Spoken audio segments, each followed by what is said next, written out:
Shalom jemaat Tuhan yang terkasih, bertemu kembali dalam ibadah online Alpha Omega pada petang hari ini. Mari kita berdoa terlebih dahulu sebelum kita mulaikan ibadah ini. Bapa, kami mengucap syukur atas hari ini. Kami berkenan oleh karena kasih setia Engkau dan kemurahan Engkau dapat kembali beribadah secara online di tempat kami masing-masing. Kami berdoa kiranya Tuhan jamah setiap umat Tuhan dan Tuhan hadir atas setiap ibadah yang kami lakukan baik di rumah maupun di tempat ini, dan kami mau serahkan ibadah ini mulai dari awal, pertengahan sampai akhirnya dalam kuat kuasa tangan Engkau dan Allah Roh Kudus bimbing kami. Di dalam nama Tuhan Yesus Kristus kami berdoa. Amin.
Shalom Bapak Ibu Saudaraku yang terkasih, kita kembali bertemu di dalam pemberitaan firman Tuhan pada ibadah petang hari ini, dan kembali kita tetap membahas tentang 8 kebahagiaan, dan khusus pada hari ini kita membahas tentang kebahagiaan pembawa damai. Sebelum kita lanjut mendengarkan firman Tuhan, mari kita kembali berdoa. Bapa, kami mengucap syukur atas ibadah yang indah pada hari ini karena Engkau hadir di tengah-tengah kami, dan kiranya setiap hormat, puji, sembah dan syukur daripada umat-Mu di tempat kami, di rumah masing-masing menyenangkan hati Engkau, dan Engkau hadir sebagai Allah yang kami sembah, yaitu Allah di dalam satu nama, Yesus Kristus. Sebentar kami mau mendengar firman-Mu, urapi hamba-Mu dan urapi setiap kami. Allah Roh Kudus, ambil alih pemberitaan firman-Mu, dan biar hanya nama Bapa yang dipermuliakan daripada pemberitaan ini. Di dalam nama Tuhan Yesus Kristus kami berdoa, dan umat Tuhan yang siap mendengarkan firman Tuhan bersama-sama dengan saya katakan, amin. Baik, shalom Bapak Ibu yang terkasih. Kita kembali membahas tentang kebahagiaan pembawa damai. Kita tahu bahwa kehidupan manusia di dunia ini, dimanapun dia berada, dimanapun dia tinggal, dengan siapapun dia berhubungan, kedamaianlah yang diidam-idamkan oleh setiap makhluk yang ada. Bapak Ibu Saudaraku yang terkasih, pembawa damai dalam bahasa aslinya dikatakan peacemaker atau pembuat damai atau pengada damai atau orang yang cinta damai. Dan ini menjadi sebuah arti yang jelas bahwa damai sejahtera atau damai itu sendiri tidak ada dengan sendirinya, tetapi harus dengan sengaja diciptakan, harus dengan sengaja dibuat, harus sengaja dihadirkan. Oleh sebab itu Bapak Ibu Saudaraku yang terkasih, seperti yang awal saya katakan, bahwa pada hakikatnya setiap makhluk di bumi ini mengingini damai di dalam hidupnya. Bahkan mereka selalu berusaha menciptakan damai dalam perjalanan hidupnya. Tetapi dengan bertambah waktu, hari demi hari yang ada, fakta yang ada, ironis bahwa kehidupan umat manusia tidak malah memperoleh damai, tidak bertambah memperoleh damai, baik dalam ekonomi, baik di dalam keamanan, baik di dalam unsur alam. Tidak ada damai seakan-akan hari tambah hari. Meskipun manusia berusaha hari demi hari. Seperti halnya dalam ekonomi contohnya. Manusia ingin memiliki ekonomi yang mantap, yang stabil. Sehingga menciptakan kedamaian dalam kehidupannya. Tetapi kita tahu bahwa hari tambah hari, bahwa ekonomi ini menjadi susah.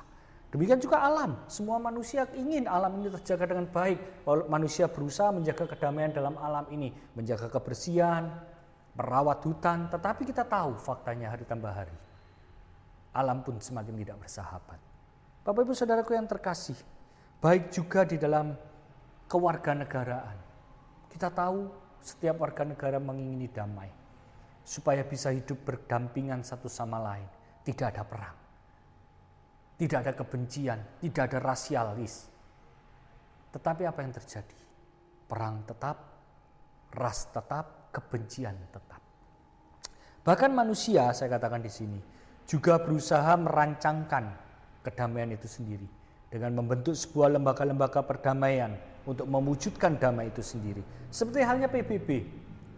Sekumpulan negara merancangkan bagaimana ingin membuat perdamaian antar bangsa-bangsa, dan sudah menjadi jelas dan fakta yang ada sejak PBB berdiri 1945 sampai detik ini. Tetap fakta dan realita yang ada. Bukan malah ada perdamaian.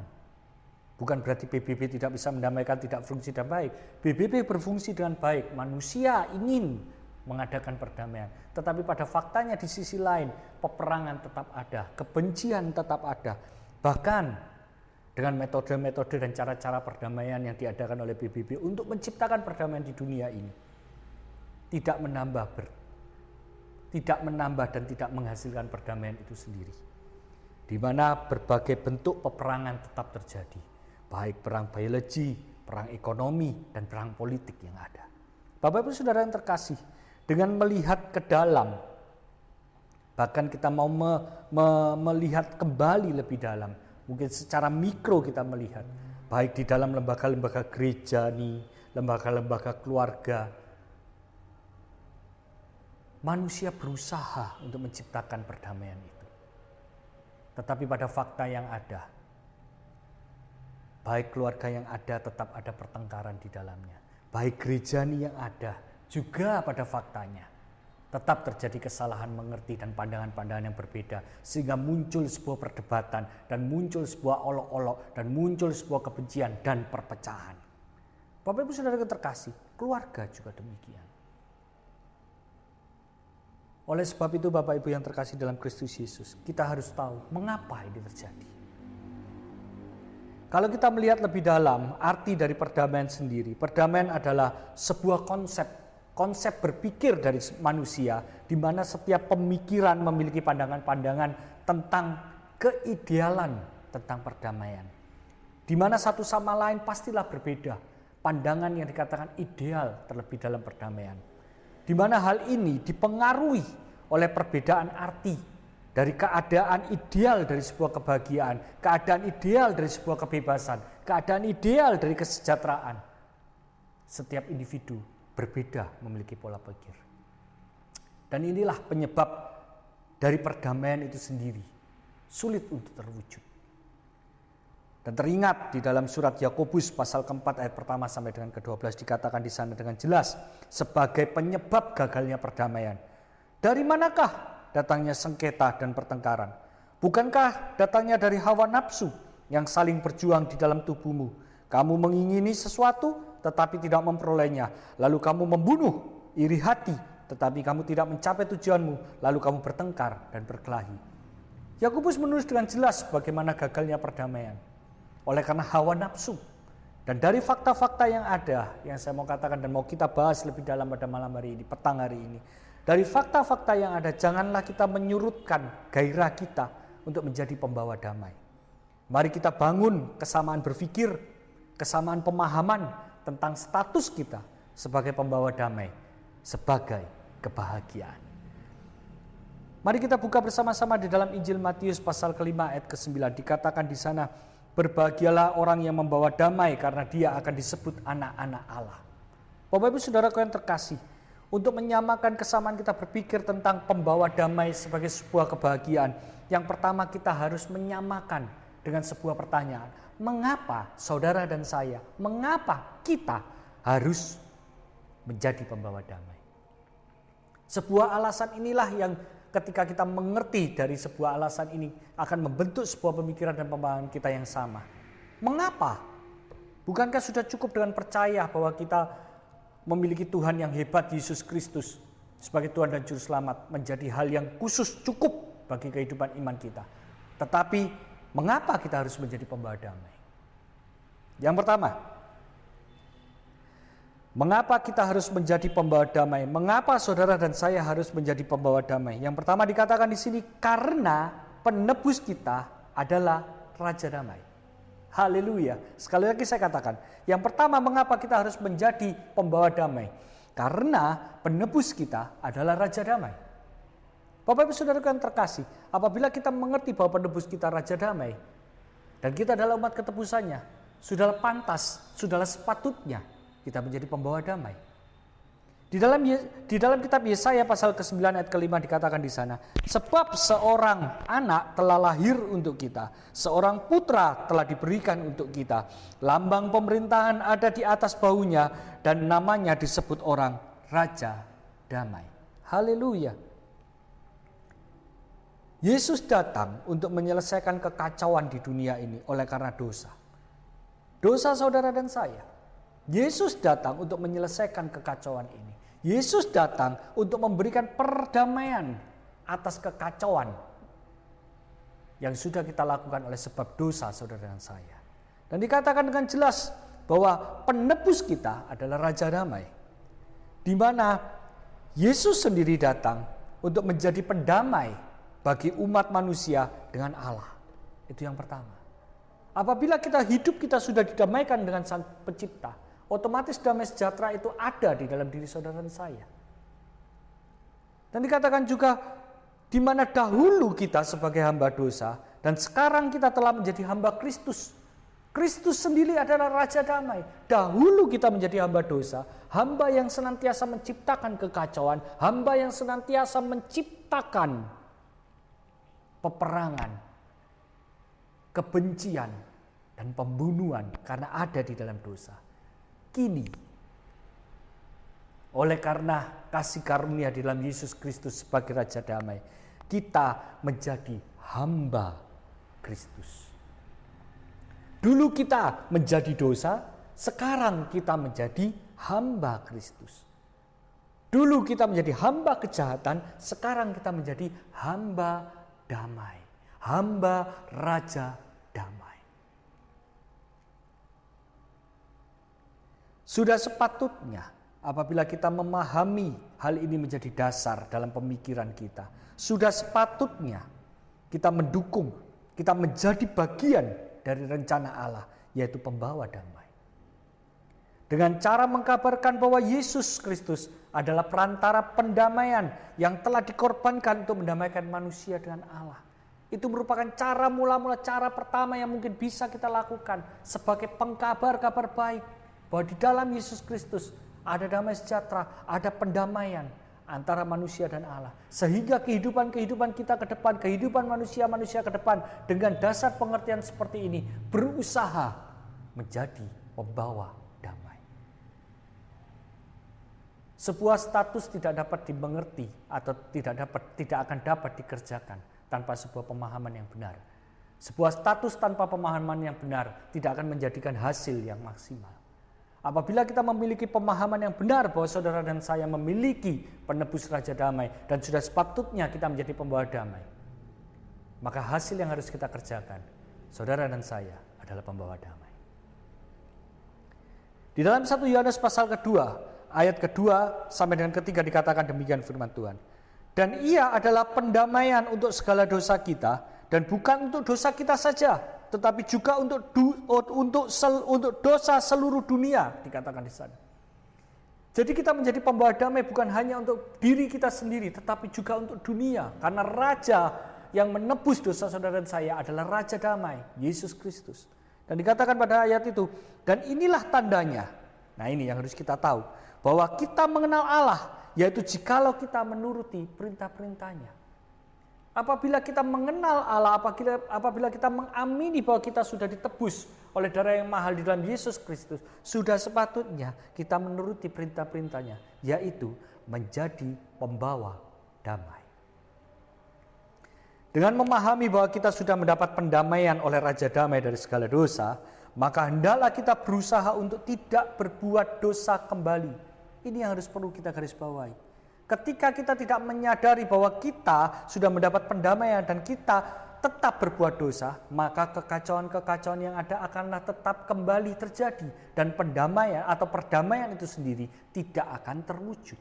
Tetapi ketika kita mengerti di bagian ini, karena penebus kita adalah Raja Damai, dia menebus, mendamaikan kita dari segala dosa. Dalam 1 Yohanes pasal kedua tadi dikatakan, maka hendaklah kita berusaha untuk tidak berbuat dosa kembali.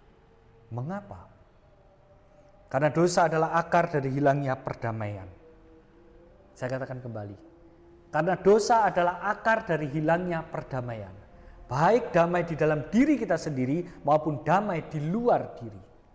Saya dapat katakan demikian. Ketika manusia berbuat dosa, baik yang dia sadari maupun tidak dia sadari, terlebih yang dia sadari dalam berbuat dosa, maka tidak ada damai dalam dirinya. Dia akan merasa bersalah. Dia akan merasa seperti dihakimi di dalam kehidupannya. Itu berbicara damai di dalam diri. Bagaimana damai di luar diri? Manusia yang suka berbuat dosa pasti banyak merugikan orang lain. Dan pasti banyak menimbulkan kekacauan dan pertengkaran dengan sesamanya. Oleh sebab itu, janganlah kau berbuat dosa lagi. Itu adalah sebuah syarat sebagai pembawa damai yang ada. Dan juga di dalam 1 Yohanes pasal 4 ayat ke-10 dan 11 dikatakan di sana. Bukan kita yang telah mengasihi Allah, tetapi Allah yang telah mengasihi kita dan yang telah mengutus anak-anaknya sebagai pendamaian bagi dosa kita.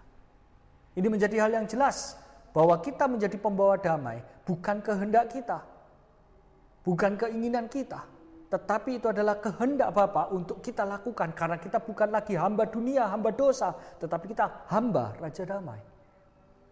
Kita harus tahu bahwa manusia tidak dapat mengadakan pendamaian baik bagi dirinya sendiri. Dikatakan jelas di sana, bukan kita yang telah mengasihi Allah, tetapi Allah yang telah mengasihi saudara dan saya terlebih dahulu.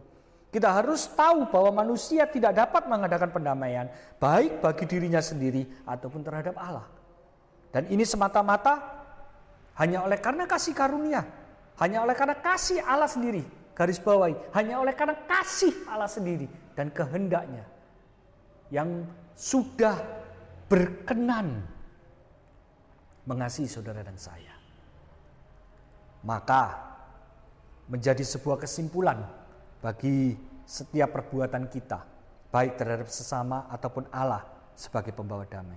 Yaitu di dalam ayat ke-11 dikatakan, saudara-saudaraku yang kekasih, jikalau Allah sedemikian mengasihi kita, nah ini, maka haruslah kita juga saling mengasihi. Jadi tidaklah cukup bahwa kita menjadi pembawa damai hanya mengerti bahwa kita sudah didamaikan dari segala dosa. Tetapi kita harus mengerti bahwa akar dari pendamaian ini adalah kasih Allah sendiri. Dan itu sudah saudara dan saya terima ketika kita percaya bahwa Yesus Kristus sebagai Tuhan dan Juru Selamat. Kasih itu sudah ada dan sudah sepatutnya ayat 11 katakan, Allah sedemikian mengasihi kita, maka haruslah kita juga saling mengasihi. Ini menjadi langkah awal dari pembawa damai. Kasih itu sendiri. Sehingga di dalam Yohanes pasal 20 ayat 21 diteguhkan, damai sejahtera dikatakan di sana. Damai sejahtera, Injil Yohanes pasal 20 ayat 21. Damai sejahtera bagi kamu, sama seperti Bapa mengutus aku, kata Yesus. Demikian juga sekarang, aku, Yesus sendiri berkata, mengutus kamu. Sehingga menjadi pembawa damai ini adalah ambasador. Sebuah tugas daripada duta besar. Di mana kita dari kehidupan kita, perilaku kita, perkataan kita hendaklah menjadi damai. Itu yang menjadi inti dari ini semua. Sehingga ketika kita memahami kebahagiaan menjadi pembawa damai yang pertama, karena mengapa kita harus menjadi pembawa damai? Karena penebus kita adalah Raja Damai. Dari pengertian ini kita mengerti di bagian yang pertama ini, bahwa Yesus sendiri yang kita sembah adalah Raja Damai. Dan sudah sepatutnya kita sebagai hamba daripada Raja Damai menjadi pembawa damai itu sendiri. Dan juga dikatakan di sana di bagian yang pertama ini bahwa kita sudah didamaikan dari segala dosa, dan di mana dosa itu sebagai akar daripada segala kejahatan, akar dari segala kebencian, akar dari segala perpecahan, sehingga tidak ada damai sejahtera, gagalnya perdamaian oleh karena dosa. Oleh sebab itu, oleh karena kita sudah ditebus oleh Raja Damai, janganlah kita berbuat dosa kembali, supaya kita bisa menjadi pembawa damai. Dan di bagian yang pertama ini juga ditegaskan bahwa pendamaian antara manusia dan Allah itu bukanlah kehendak atau keinginan atau usaha dari manusia itu sendiri, tetapi mutlak karena kasih Allah.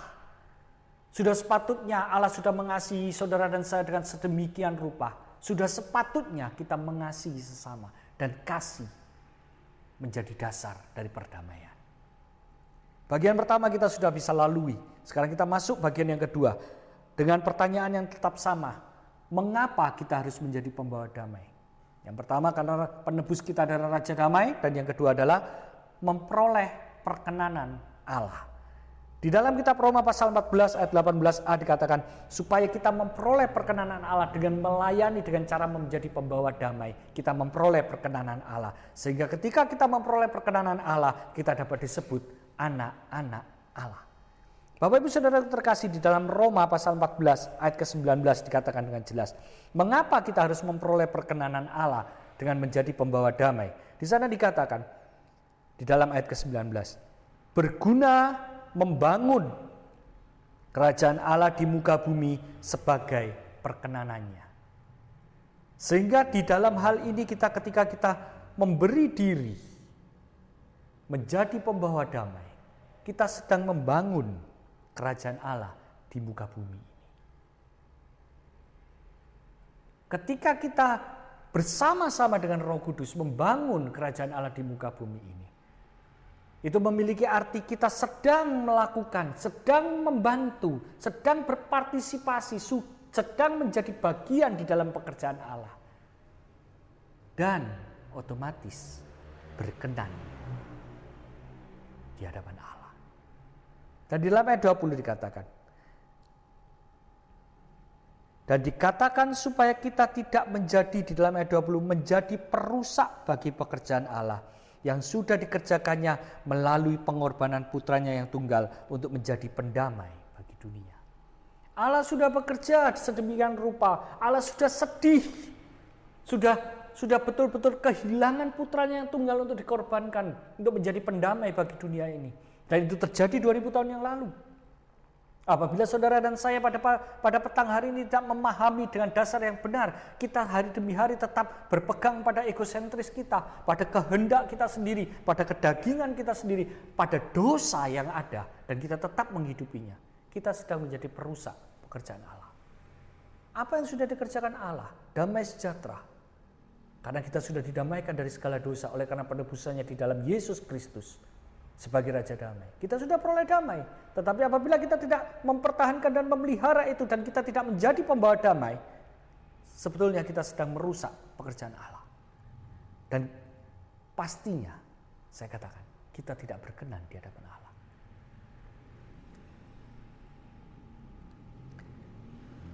Sehingga ketika kita dikatakan di bagian kedua ini, kenapa kita harus menjadi pembawa damai? Kita memperoleh perkenanan Allah.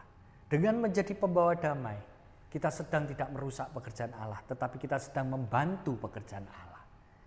Sehingga dengan ini Allah berkenan kepada kita sebagai anak-anaknya yang turut memelihara pekerjaan Bapa. Haleluya.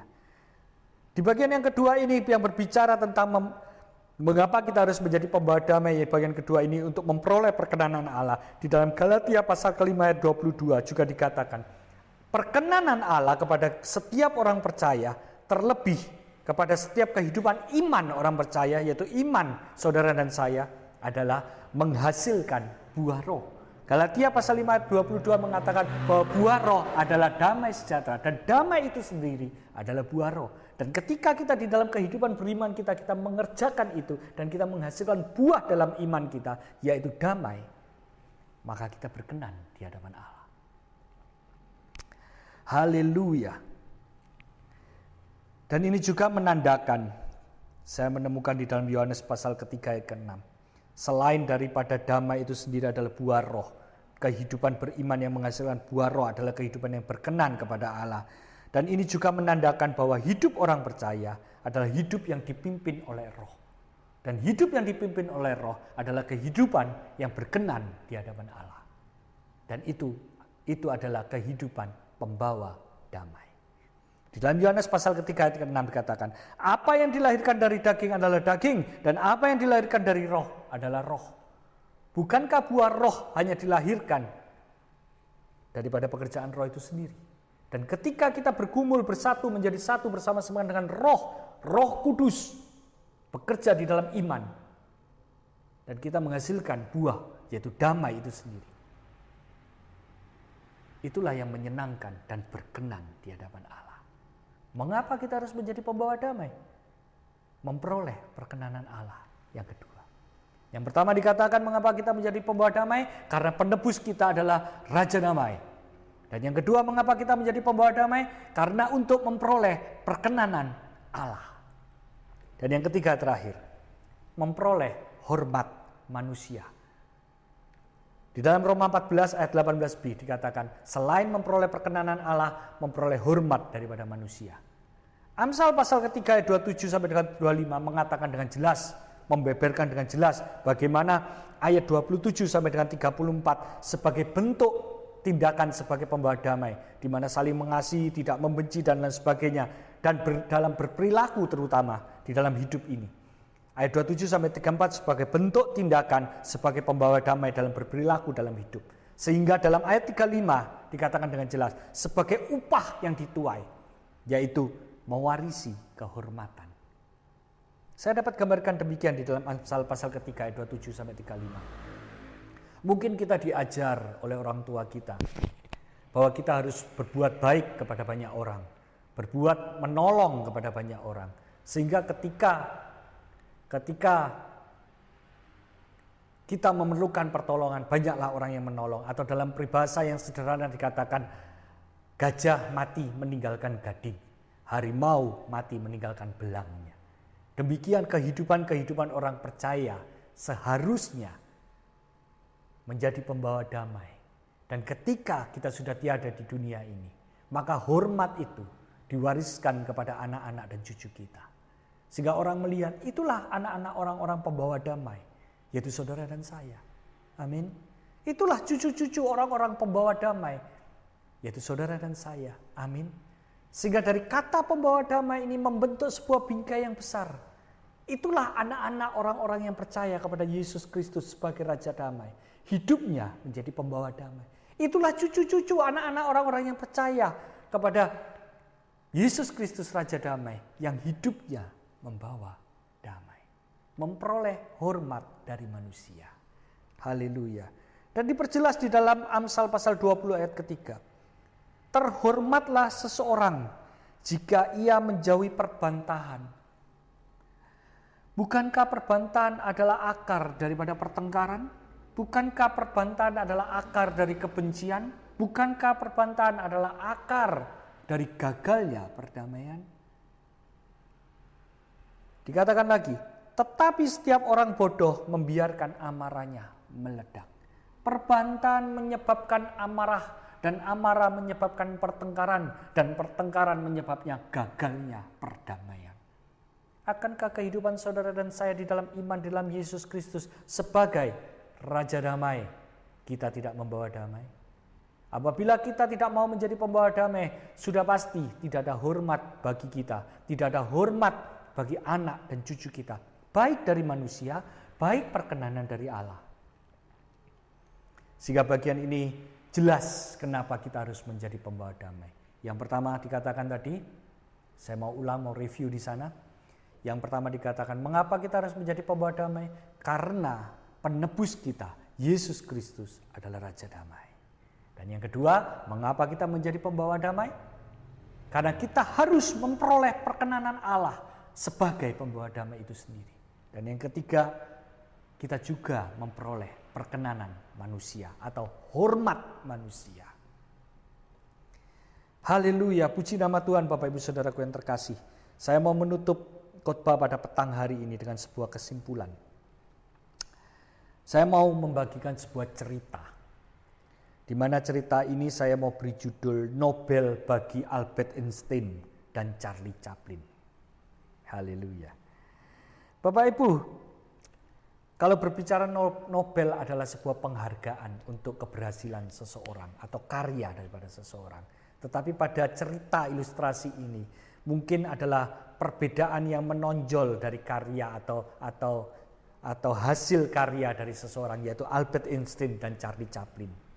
Di mana Albert Einstein adalah seorang ilmuwan, sehingga hasil karyanya adalah karya yang besar yang diperoleh dengan sulit terutama dan bermanfaat lebih banyak bagi umat manusia. Sedangkan Charlie Chaplin adalah seorang seniman. Mungkin saya dapat katakan seniman atau pelawak, tapi pelawak yang tidak berkata-kata tapi dengan pantomim dan gerakannya. Tetapi cukup berhasil banyak menghibur orang. Sebuah karya ilmiah dan karya seni yang dibandingkan sehingga untuk memperoleh Nobel yang ada. Dan singkat cerita, ketika kedua orang ini diberi waktu untuk berpidato, apa yang dikatakan Charlie Chaplin? Pertama Charlie Chaplin yang diberi kesempatan. Yang dikatakan Charlie Chaplin pada Albert Einstein. Dia berkata demikian, Albert Einstein, saya mengagumi Anda. Bahkan dunia kagum, dunia berterima kasih kepada Anda. Anda sudah menciptakan karya yang besar. Tetapi mau saya katakan,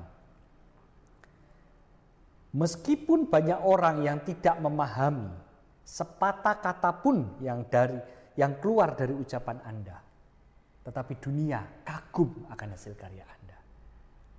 Dari sisi lain, Charlie Chaplin ingin mengatakan Albert Einstein adalah ilmuwan yang luar biasa, sehingga apapun tentang karya ilmiah yang dia katakan, tidak ada orang yang ngerti. Siapa yang ngerti rumus-rumus fisika? Siapa yang ngerti kimia yang ada? Rumus-rumus yang ada. Tidak semua orang bisa mengerti, tetapi bukan masalah perkataan yang tidak bisa dimengerti, tetapi hasil yang bermanfaat dan berguna. Tidak berhenti di sana. Pada pidato yang berikutnya, kesempatan yang diberikan pada Albert Einstein. Dan Albert Einstein berkata kepada Charlie Chaplin, wow, Charlie Chaplin adalah seniman yang luar biasa. Yang terkenal dengan film bisunya. Yang terkenal banyak menghibur. Albert Einstein berkata begini, hei Charlie Chaplin, dunia terhibur karena kehadiranmu. Dunia bisa tertawa karena kehadiranmu. Mungkin dunia bisa damai karena kehadiranmu. Karena banyak orang senang di dalamnya. Tetapi mau saya katakan, meskipun tanpa mengatakan sepatah kata pun, dunia tertawa dan terhibur oleh karenamu. Kedua orang ini saling memuji. Tetapi ada sebuah perkataan-perkataan yang perlu kita baris bawahi. Banyak perkataan dari Albert Einstein yang tidak bisa kita mengerti. Tetapi Albert Einstein tetap berkarya dan karyanya bisa berguna bagi umat manusia. Demikian juga Banyak karya daripada Charlie Chaplin yang tidak bisa dimengerti, tidak bisa dipahami karena tidak ada kata-kata di dalamnya, tetapi gerakan dan senyumnya dan gelagatnya banyak menjadikan orang terhibur. Apa yang menjadi kesimpulan pada malam hari ini?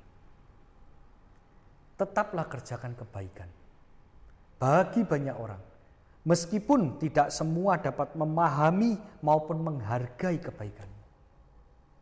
Dan saya mau katakan, karena dengan kebaikan yang kau kerjakan, engkau sedang belajar mengasihi sesama.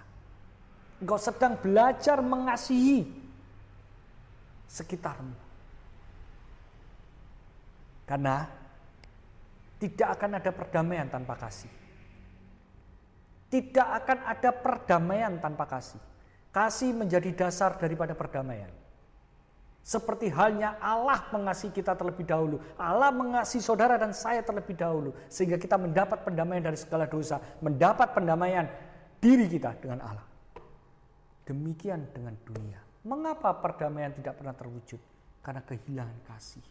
Dan saya berani mengatakan dunia lebih perlu kasih.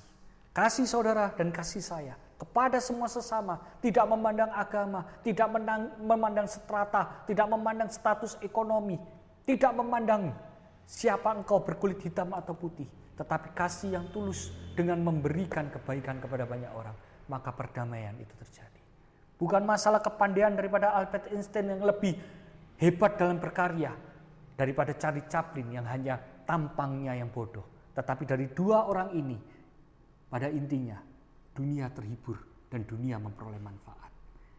Pembawa damai adalah orang-orang yang berani mengasihi. Pembawa damai adalah orang-orang yang berani tetap berbuat baik meskipun tidak dihargai, meskipun belum tentu diterima. Tetaplah berbuat baik. Amin. Mari kita tunduk belah dan berdoa. Bapa, kami mengucap syukur atas kebenaran firman-Mu. Dan kiranya biarkan firman-Mu tetap tertanam di dalam setiap batin dan hati kami dan berbuah-buah lebat sehingga kami mampu melakukan menjadi pembawa damai. Dengan awal kami berani mengasihi sesama. Terlebih kami berani mengasihi musuh kami sehingga perdamaian itu terwujud. Kami tetap percaya bahwa Engkau sudah mendamaikan kami daripada segala dosa dan mendamaikan kami dengan Allah oleh karena kasih-Mu. Dan demikian kami menjadi pembawa damai, orang-orang yang berani mengasihi karena dengan kasih damai itu sendiri akan ada. Kasih adalah kebenaran yang harus diberitakan kepada banyak orang. Bimbing umat-Mu Allah Roh Kudus untuk berani mengasihi hari demi hari. Karena kami percaya dengan kasih, identitas kami menjadi jelas, yaitu anak-anak Allah. Anak-anak Allah, Uios, adalah anak-anak yang memiliki kasih. Kasih daripada Allah itu sendiri yang sudah ada dari dalam diri kita yang terpancar keluar. Dan kami percaya oleh karena penyertaan Engkau, damai sejahtera itu ada. Hamba juga berdoa dan bersyukur kepada Engkau atas ibadah petang hari ini. Engkau sudah memberkati umat-Mu dengan kebenaran firman. Dan demikian setiap persembahan daripada umat-Mu, sukacita daripada umat-Mu dalam pujian dan penyembahan yang diberikan kepada Engkau, Engkau menerimanya dan bersukacita dan bertata atas pujian dan persembahan daripada umat-Mu. Kami bersyukur atas ibadah pada petang hari ini. Meteraikan firman-Mu dengan kuasa Roh Kudus-Mu. Mari umat Tuhan yang terkasih, tengadakanlah wajah-Mu. Angkatlah tangan-Mu. Pulanglah dan terimalah segala berkat dan rahmat daripada Allah Bapa di surga. Cinta kasih daripada Tuhan kita Yesus Kristus. Persekutuan, penghiburan dan pertolongan daripada Roh Kudus yang menjadikan engkau mampu menjadi pembawa damai dengan jelas memberikan identitas-Mu, yaitu kasih-Mu yang melimpah dalam perbuatan-perbuatan baik-Mu terhadap sesama. Mulai malam hari ini sampai Maranatha. Di dalam nama Yesus Kristus, umat Tuhan yang diberkati sama-sama katakan. Amin. Terima kasih Bapak Ibu Saudaraku terkasih sudah mengikuti ibadah ini dengan baik mulai dari awal, pertengahan sampai pada akhirnya. Sampai berjumpa dalam pertemuan yang mendatang. Shalom, Tuhan Yesus memberkati.